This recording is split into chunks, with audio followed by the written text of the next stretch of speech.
What's up, YouTube world? It's your boy J Dub, the #1 commenter on YouTube, and I'm back with another review. This is a review for Ready to Love DC. We're doing Reasons, Seasons, and a Lifetime. But before I get started, I just want to thank everyone for all the support throughout my 2021. And again, thank you in advance for all the support in the year of 2022. As I said, on my channel, I really look for those comments, and each video, the comments are growing and growing and growing, because as the #1 commenter, that's where I live at. That's where I feed off. That's where I get my energy from. And I swear my subscribers have not disappointed. And even though we had a hot button topic last season with the poke heard around the world dealing with Zadi and Dante, I actually learned some things, more so about my perspective and why I was so triggered, or it did something to me, because I was really putting myself in Dante's place. And, again, we're all different people. We handled things in different situations, and people really got in the comments and shared their perspective or their thoughts of what I had to say. We all didn't agree. However, it was just good to really go back and forth. I learned some things. It was funny. It was fun.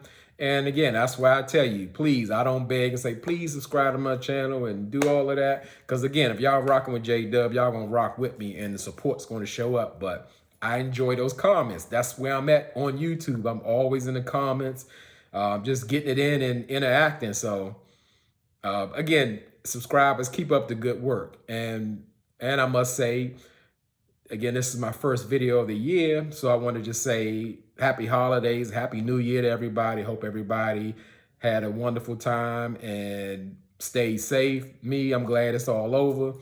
I'm more of a calm temperament. I don't like all that movement and so much chaos going on, so I'm kind of glad to kind of get back in the normal swing of things. So let's get back into my reaction / review, because again, I won't go into all the details, but I'm also give you a mixture of what happened and then what I think.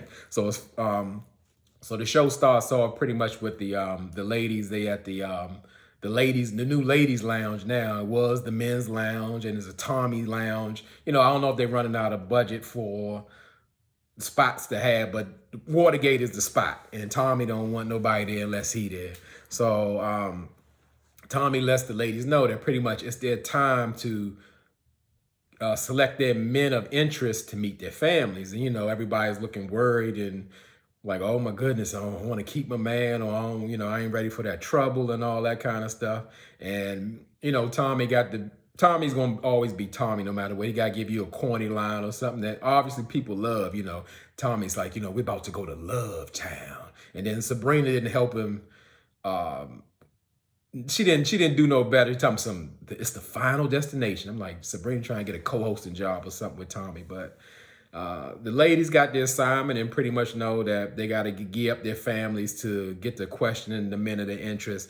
And something about Tommy, this is going to happen every other episode or so. I don't know if this is Tommy's love language, or he's not getting enough attention at home. But before he leaves, Tommy has to let the ladies know that before he leaves, he's going to leave first. So he got to show them what powder blue looks like, and that, this is what sexy looks like at 54 years old. And, everybody got to get their clap and all that going on. And I'm like, I got to do the Cornelia smile.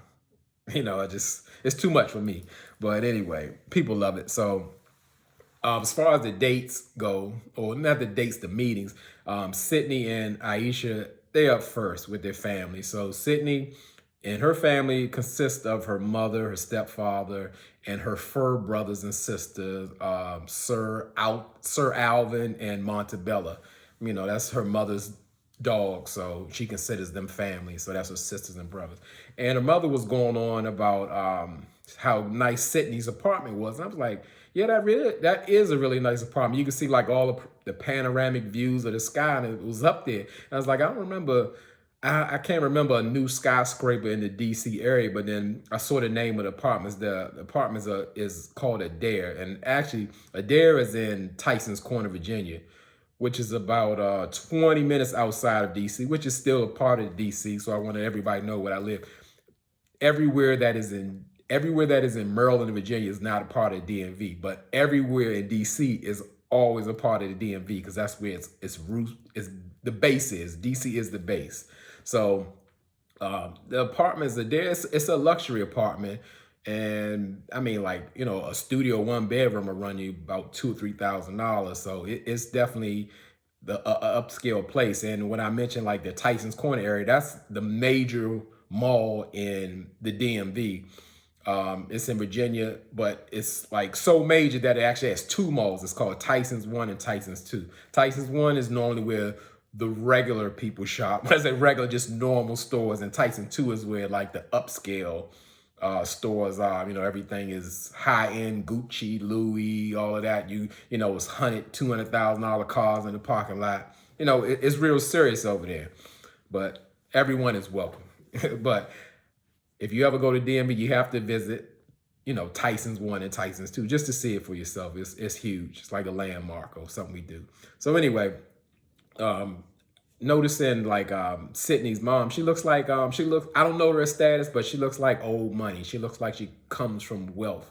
And you know, with the dogs and just how she carries herself, I really get that off her. And she's they're meeting with Phil, and Phil comes in. He's trying to just to be impressive with the family. He brings the flowers for Sydney as well as her mother and a bottle of bourbon. And when looking at that, I always think, yes, it's like let's say an old school tradition. When you come over someone's house, you don't come empty handed, but it comes off to me like you're really trying just so hard to impress someone when you know you really can't keep up something like that.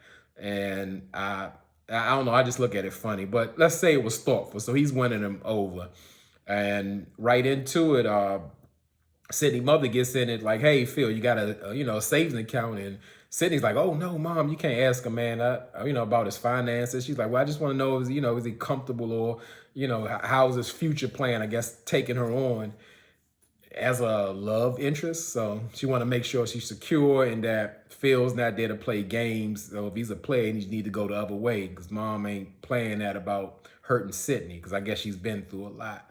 And after Sydney made her mom calm down, it was just like an easy thing with questioning, because Phil, that's what he does. He's a crowd charmer. He can sit in a room full of ladies and do a good interview, and that's it. So as far as like how he comes off, and you need to get into something real, he's kind of shy away from it, or he doesn't communicate well on that. So that's not anything last. It's like some people can do a job well, but some people just interview well, and it's a big difference. So we go to Aisha and Dante, and he's meeting with Aisha's mom and her brother. And I tell you, Aisha's brother, I swear, if that is not her twin brother, I don't know. He's like taller than her, but they have the exact same face going on, except with the beard and the high top fade. I mean, they're like identical twins.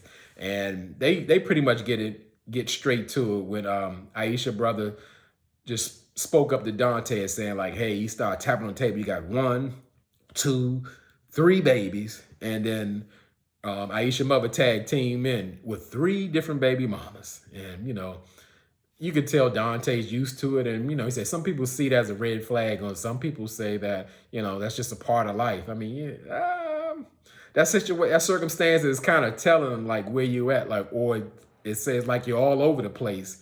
And just to think, we talking about a red flag, that would be a red flag to most people, like, because you're deciding to enter in a relationship with someone who, if he's involved, he has to already be spread thin with his time and with his resources, because he got 3 different children in 3 different households that's probably not in the DC area. That's a lot to take on. And to bring somebody else in the mix, I mean, like, to me, he got to wait till they grow up and go to college for real. But hey, it's a man shortage out here. So Dante's still in the running.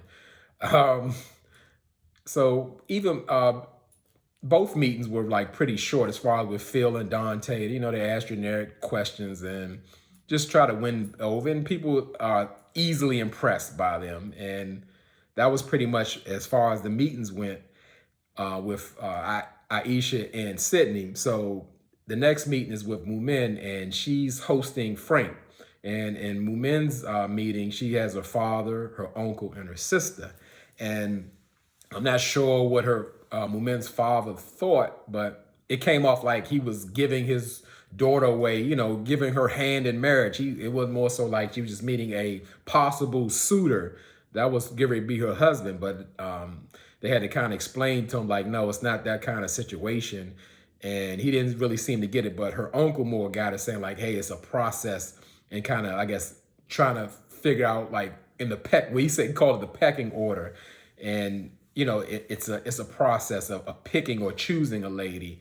And I mean, that made sense, but it's almost like, of course, they didn't get it because they're new to the process. I'm not sure what they were told, but almost it's like Frank doesn't even get it, because anytime he's asked, like, so Frank, are there any other ladies that you're interested in? He gets like, he gets nervous, like he's at a spelling bee or something. I'm just like, Frank, you're in a process where y'all are seeking and dating multiple people to find out if y'all are connected. And so is Mumin. Not that you had to throw Mumin in the mix, but everybody is doing it to see who's the best fit. Why is that so hard? Why is that he gets him so nervous? He's like he's doing something wrong. And I never understand that. But something that we did learn about Frank that we didn't know, that Frank has a alias, or Frank is his alias. Frank's name is Nulanta or Nulante or something like that. That's his African name, because he's from Ghana, and Mumin's family is from Cameroon. And so we kind of see that they actually culturally do match up. So that actually could work, and they have the same, I guess, the outlooks, because Frank pretty much said that, hey, African parents want you to get an African spouse so y'all can make African babies. It is what it is. And that's like right along the line of his lifestyle. So, they actually would fit. I don't know if the spark is there, or they have it going on, or we get an inkling that, like, Mumin is almost like Frank's second choice, but the setup would probably work. So I don't know, didn't know why initially, but we were going back to the Watergate, Tommy spot, the men's lounge, the ladies' lounge. But this time we don't have a group of people. Tommy is meeting Shiloh, and it's like a one-on-one meeting. And you can see that Shiloh is visibly disturbed. And we've been waiting on this since when the last time it aired, I don't know, maybe 2 weeks ago. Like, what did this man do to her? Or what happened? Everybody was speculating. And it comes to find out that they met at a bar, and they were out to about 4 or 5 in the morning, and they got into a heated argument, and it kind of spilled outside. And then I was just thinking, like, I'm from DC, and I know the area pretty well. I'm maybe not like Frank and Sydney in that nightlife, but I don't know places that are open 4 or 5 in the morning, like a bar where you can drink, and like no food places unless it's IHOP or something like that, or all night diner. But they told me they was at a bar. I don't even know, because like pretty much 6 days a week, Monday through Saturday, 5 in the morning, 4 or 5 in the morning, the city's already like waking up with the people who are working. They're ready to go to work, out and about. It's not bar time. It's go to work time, because it's a huge place, and people are always commuting with the transit system, the buses and the trains and all of that going on. So I thought that was kind of odd, but we're going to go with their story. That it was 4 or 5 in the morning, and the fight pretty much started because Shiloh kind of thought back to thinking that non-answer that Phil gave, it really wasn't clarifying anything. She wanted to know, has he made a decision? I put my heart on the line. I gave you that you're my choice. So what's your answer? And Phil's still trying to finesse her and drag her along with like, well, I got you. It's a process. It's a process. I do understand it's a process, but it's like we're winding down. I think you know who you want to be with at this point. So when people do that, men or women in this ready to love process, I think they're trying to secure their spot, maybe have 1 or 2 people, then they drop the person at the end that they don't want to secure their spot. So they having a fight. They're having just a big argument and spilling out into the street. And I definitely need y'all down in the comments for this topic because I'm conflicted myself because I kind of see both sides and I just need to hear y'all thoughts because it's not clear to me because when I hear this story about them fighting, something is missing. And then I can speculate when stuff ain't making sense, we got some missing pieces. So I'm thinking like in real life, did Shiloh did she sleep with Phil or whatever, and that's why she's so heavily invested? Is she so traumatized and triggered that she wasn't able to function throughout this situation? So the problem is that Shiloh actually was heated and walked away. And they both, nobody disputed that she was walking down an alley just to get away from the situation. And Phil pretty much said like he had to make a decision in keeping her safe. So he picked her up. And I'm already in the comments. I try not to read too many comments because I gotta do my review first. But I do read in the comments where some people say, well, he didn't pick her up, he carried her. I don't know how y'all conclude that. But he said they agreed that he picked her up and she didn't want it. She told him no. And Phil felt like he had to make a decision as the protector, as the man, to move her into a safe space. And why me? Well, I say I'm conflicted with that because I get it where not all men, but a lot of us, including myself, have that protective spirit. So like, we don't even have to be with a woman. If we're in a presence of certain people, women, whatever the case may be, our protective nature kicks on. So we feel responsible for you, even if we're not responsible for you. So I get where this position that he was coming from. However, again, Shiloh said like, hey, I said no, I didn't want you to touch me, and you moved me. Like, I get that Phil said that pretty much he was trying to keep her safe, but at the same time, he wasn't keeping himself safe, if you ask me, because if some people see that, especially let's say in a bar outside, the wrong people can see that, like the police. And if a place is open real late, like what DC does, because it's DC, it's about the money. Let's be clear. Those areas are protected, so police are around constant. And they see a man picking up or grabbing a woman, they would easily get involved. They saw that because they don't like to have troubles or shootings around places that have liquor and all that, because that shuts down establishments immediately for long term. So I don't think Phil was thinking it through. And again, to me personally, if I'm doing something, whatever that decision I'm making a call on, a woman tells me no, I don't have a choice but to stop. I have to make another choice. Now, then it goes deep. It's like, well, was Shiloh kind of sensitive to the situation because it was so hot button to her that like, hey, I need an answer right now and demand it, and it got out of hand and got out of control, that she wasn't, let's say, clear in mind because of the alcohol and the emotions of how everything went down. So it's like, it's really questionable to me. I'm not sure, but what I do know this. You as being a protector or trying to be somebody's savior or rescuer, if you're putting yourself in a position of harm because you're trying to help them, that's not a good place to be. Now, if it was something went down or other person was harming him and he jumped in, rightfully so. But when you're putting yourself at a disadvantage to help someone else, you're losing to me. So I really can't get what what Phil did. But again, it leads me to believe like Shiloh has some trauma that hasn't healed up. And of course, Phil wouldn't know. But once the ladies say, no, I don't, touch me, put me down, I don't see me struggling with her and making her go to the car. I just don't see that. But again, that's what happened last week. Certain men move differently.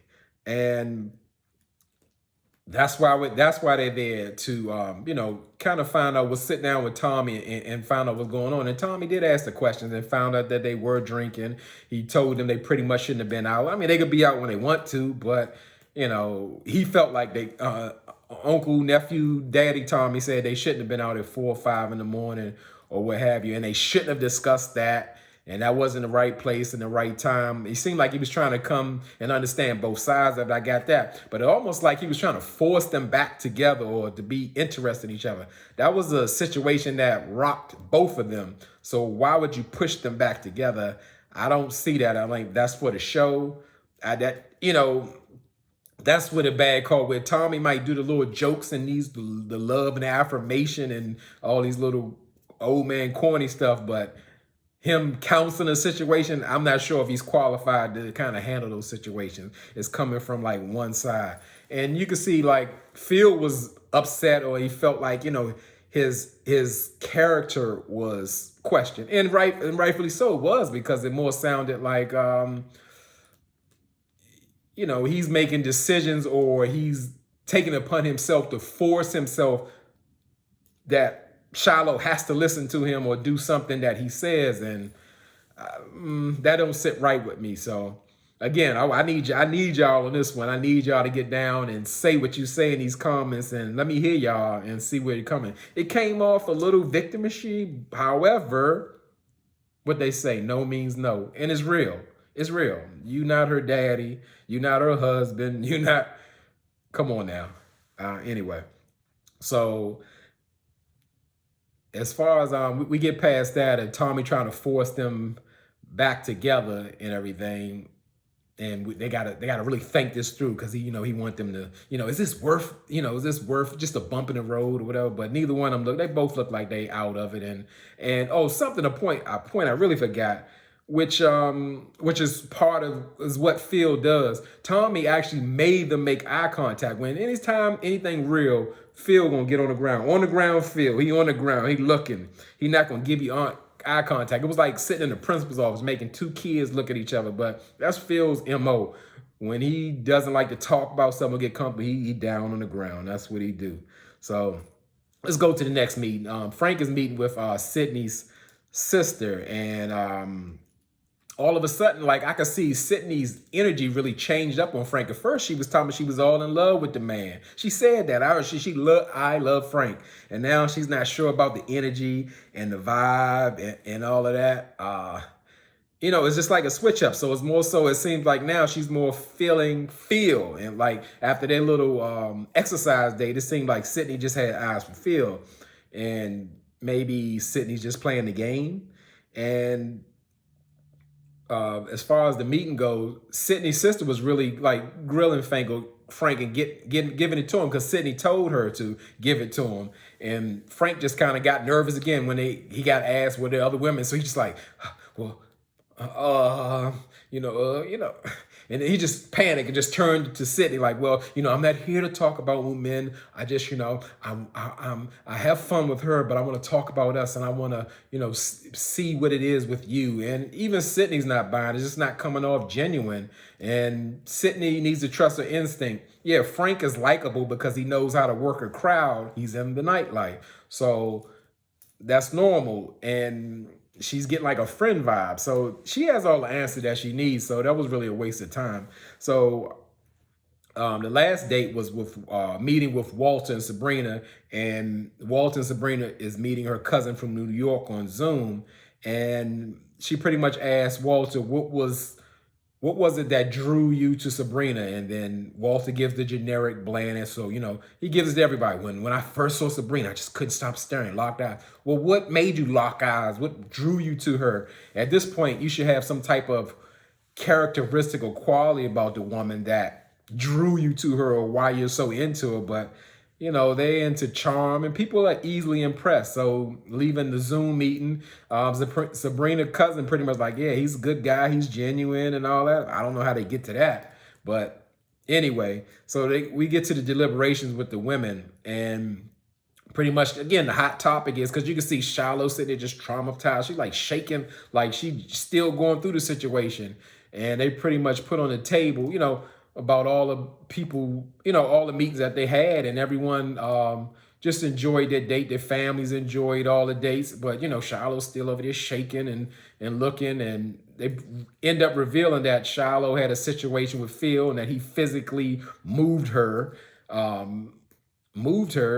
and it was kind of the ladies were kind of taken aback, and even Sydney, even Tommy brought it to Sydney, was like, well, you date Phil, and she's like, oh no, I never had experience like that.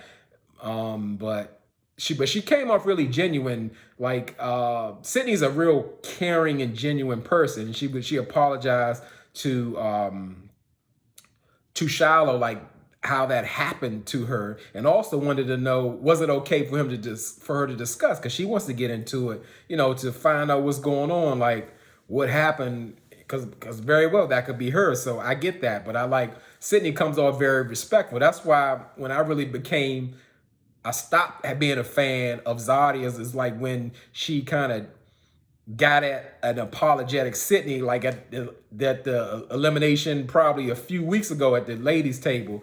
And that kind of bothered me, because Sydney doesn't come from a place where she wants trouble. She doesn't give off that negative, edgy vibe or what have you. So pretty much Tommy is saying like, hey, well, I guess after all the incident, there aren't going to be any elimination, so everybody's staying. But he's glad to know that Shiloh wants to have a closure conversation with Phil, and that's what they want. They into closure big time, and I don't think it's a good idea. And pretty much it backfired. Phil still doubled down and said, hey, when he met with Shiloh, I had to make a decision, and I want to do what's best for you. No, well, I made a decision what's best for you. And that kind of rubbed me the wrong way too. Like, y'all a meeting, and when you telling it sounds like parental. I did what's best for you. And Shiloh responded like, hey, listen, I know what's best for me. Even though she might have 4 or 5 shots or whatever, but still, that's a grown woman. That didn't sit well with me. That didn't, like he was just coming from a good place. But Phil's still down. He's looking on the ground. And he still gives an apology, but yet and still, you say, hey, I felt I did what was right. And Shiloh pretty much doesn't want to hear it. I don't care what's right. I told you no, you shouldn't put hands on me. But what I do want to know, she mentioned that she had marks on her to remind her of what happened to her. Now, did Phil grab her so hard that she had marks, or she had like previous marks from abuse? But we know something went on with Shiloh that it didn't sit right with her. She's somehow triggered and she's bothered by it. I don't like the meetings with those closure meetings. Same way it went down with like Tyrone and was that Carrie, or I don't like that. But I wonder if Shiloh thinks like, maybe I should have took Tyrone in, but Tyrone looks like he gonna move you from one place to another too, which is actually a crime if people want to know, but I can't call it. So that meeting to me was a disaster, and they should just left it where it was at. And pretty much that was it. That was the end of the show. And then we found out that like next week is actually gonna be the season finale. I'm like, what? I mean, but I guess so, because if they eliminate somebody, it'd have been somebody uneven, I believe, because it's like 4 women. Shiloh, well, no longer Shiloh because she's self-eliminated. So Sabrina, Moomin, Aisha. But then it got to be, is it 4 guys? Frank, Walter, Phil, and Dante. So one guy got to go. And I think it's going to be, Frank. I think Frank's going to be gone. I think that's who's going to get eliminated, because we got to even it up. So again, like I say, get down in those comments and tell me what you think, because I definitely want to know how y'all feel about that Phil and Shiloh situation, and give me your perspective, your thoughts, versus who was thinking who, or even your theories, because they leaving something out of the situation that we don't know, something we don't know. So as I said, again, I continue to thank you for your support. Y'all stay rocking with me. And again, y'all could be anywhere in this YouTube world, but you're here with me. I really appreciate that, and I really mean it.